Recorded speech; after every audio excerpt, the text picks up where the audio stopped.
ఈసారి ప్రతిపక్ష హోదా కూడా లేకుండా బీఆర్ఎస్ పార్టీని పాతి పెడతా బొంద పెడతా అని చెప్పేసి రేవంత్ రెడ్డి గారు అన్నారు.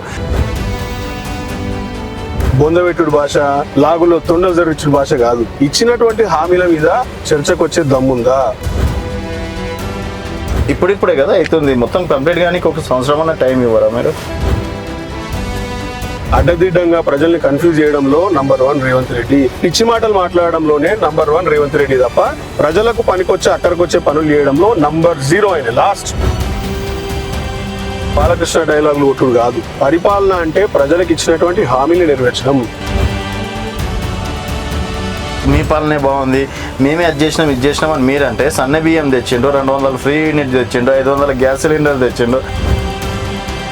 మహిళల్ని కోటీశ్వరాలను చేస్తా అన్నాడు ఫ్రీ బస్ ఇచ్చి. ఫ్రీ బస్ ఇవ్వగానే కోటీశ్వరాలు అవుతారా రాజు? నాకు మాట చెప్పు. అది కూడా మహిళలకు ఫ్రీ ఇచ్చి పురుషులకు డబుల్ ఛార్జ్ చేస్తున్నాడు.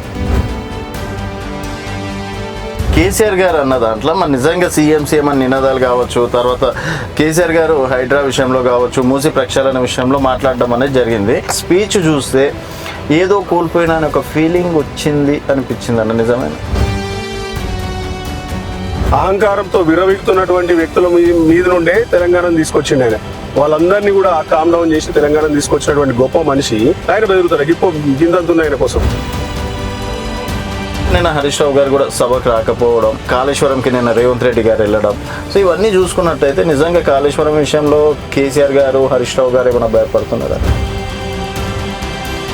ఇలా కాళేశ్వరం ప్రాజెక్ట్ కట్టినందుకే దాదాపు ఒక 7-8 జిల్లాలలో మరి గ్రౌండ్ వాటర్ ఇంక్రీజ్ అయ్యి పంట పెట్టుబడి పెరిగింది, ఇలా పంట రాబడి పెరిగింది. అలా అటువంటి కాళేశ్వరం ప్రాజెక్ట్ లో ఉన్నాయి లేని అన్ని కల్పితాలు చేసి శునకానందం ముందు ఇవన్నీ పిచ్చి మాటలు ఇవి. ఇంత డేర్గా మాట్లాడుతున్నారు కదా, మరి మీ మీద ఎన్ని కేసులు పెడతారో? రేవంత్ రెడ్డి మాట్లాడినటువంటి భాషను నేను మాట్లాడుతున్నా. నా మీద ఎన్ని కేసులు పెడతారో రేవంత్ రెడ్డి మీద కూడా అన్ని కేసులు పెట్టాలి. అప్పుడైతేనే ఒకటే మాట, చెల్లుకు చెల్లు.